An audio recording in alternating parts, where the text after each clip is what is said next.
Is the devil real? Whether you believe or not, there are those who seek to commune with the dark power of evil. I can't give you an exact figure, but satanic rituals and cults certainly do exist, and from what I understand, they may also be on the rise. Sean Seaback and his friend Joe are about to find out. Some things are better left to the imagination.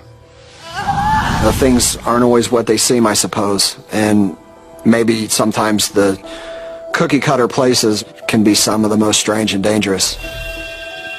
The story is kind of the coming-of-age story. Growing up in a small town surrounded by forest, there really isn't much for a kid to do, except maybe get into trouble. It's just a typical, American small town. I think the population at the time was just over 200 people, so a very small town indeed. But such places are full of dark secrets. Hey!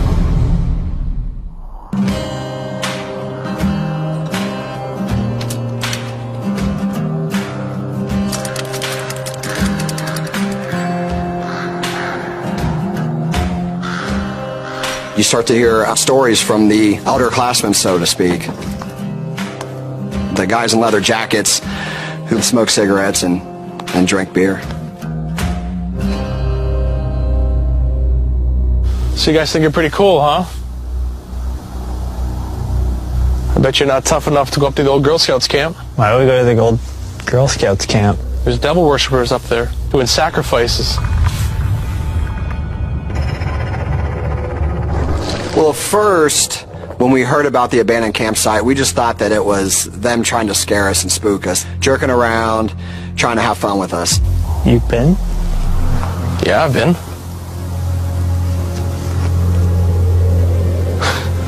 We'll go. And we'll get proof.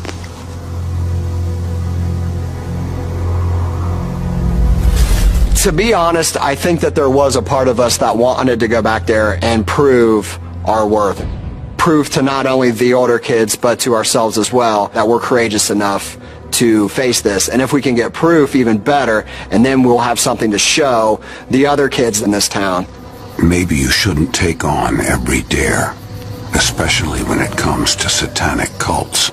Well, cults by definition, or historically, they are very secretive and they don't want that their secrets revealed to the rest of society.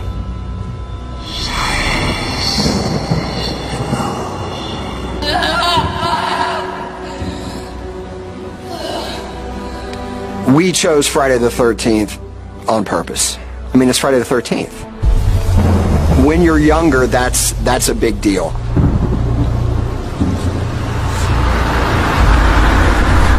We didn't tell our parents at all, absolutely not.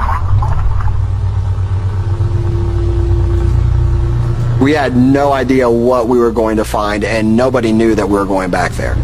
Just got into his car and drove there that night. We took a long drive around some back country roads just to kind of make sure that we wanted to do this. The longer we drove, the more we got ourselves psyched up, and the more real it felt and became, and then the question kind of fell upon us, like, well, what if they really are back there? Perhaps what's most disturbing after one finds a small cult, satanic cult within your small town, your next thought may be, who else in the town, who do I know, may be part of that cult? We needed proof that we actually saw something, so we decided to bring a disposable camera with a flash with us. This was before the days, of course, of, cell phones and all that.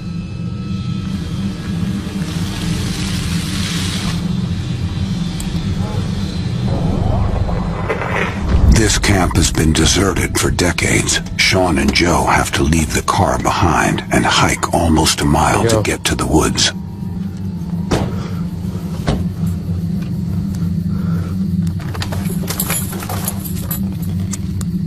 Completely ignored the no trespassing sign. What are we doing? Oh, this is so stupid.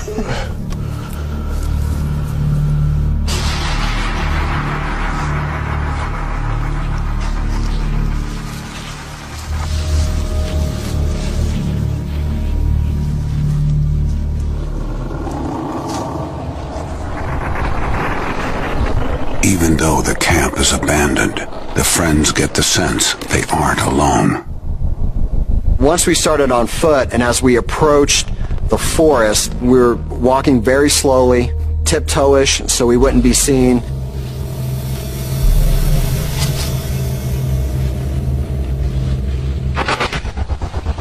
That's when we started to hear tribal drums. Did you hear those drums? Yes. Okay, come on. Why?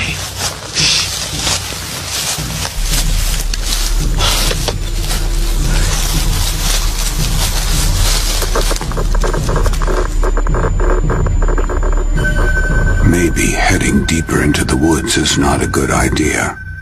At least not without weapons. The question is, where do they find them?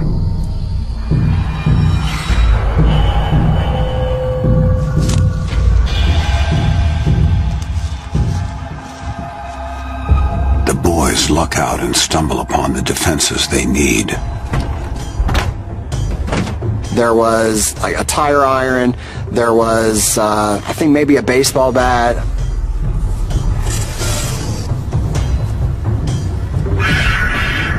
My palms were sweaty, my heart was racing, the adrenaline was just pumping through my body. It kind of seemed like a dream as we started to approach the actual entrance to the woods. They may be armed, but that doesn't mean they're ready for what's out here.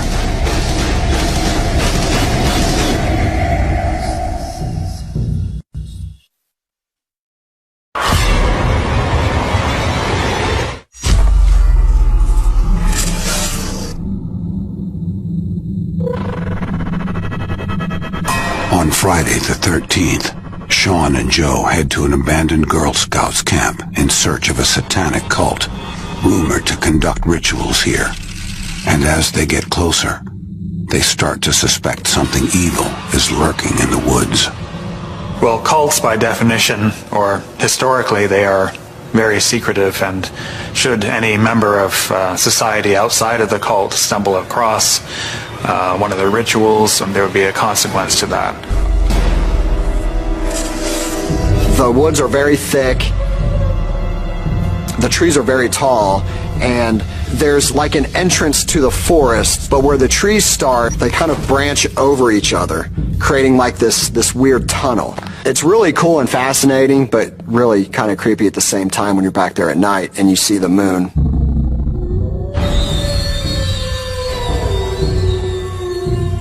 As the boys near the source of the drumming, their fear grows stronger.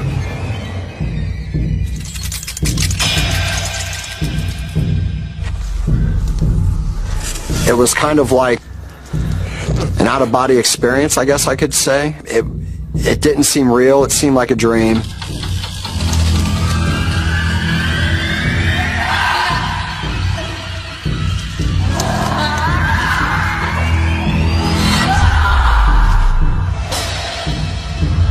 That's when we started to hear a woman screaming.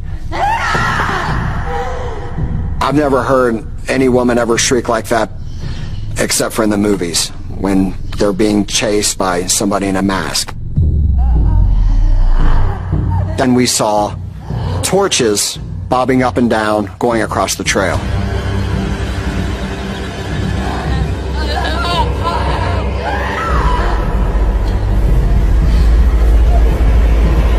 It all happened really fast, and it was really just a rush of excitement and fright.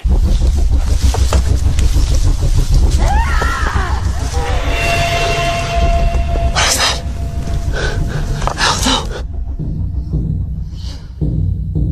Oh my god, I get a picture of this. Let's go around. Sean and Joe find a hidden vantage point and finally catch a glimpse of what outsiders are forbidden to see.